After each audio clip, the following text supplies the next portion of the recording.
Bas chiroyli sabr bilan sabr toqat qiling. Mana endi chiroyli sabr qanaqa bo'ladi? O'ylab ko'rganmisizlar? Chiroyli sabr qanaqa bo'ladi? Indamay chizi qo'yib turishmi? Yo odamlarga borib shikoyat qilishmi? Chiroyli sabr qanaqa bo'ladi? Chiroyli sabr qiyinchilikdan qutulib ketaman deb aniq ishonib sabr qilishing. Bu ishni oxiri albatta yaxshilik bilan tugaydi deb ishonib sabr qilishing. Shu musibatga sabr qilsam, ajriga ega bo'laman deb aniq ishonib sabr qilishing.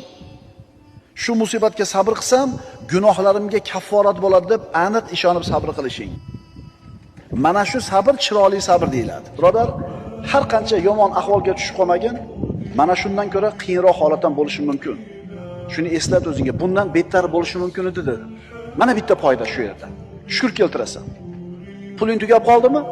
Pul yo'q. Sog'liging turibdimi? Biroz kasal bo'lib yuribsan. Yurting tinchmi?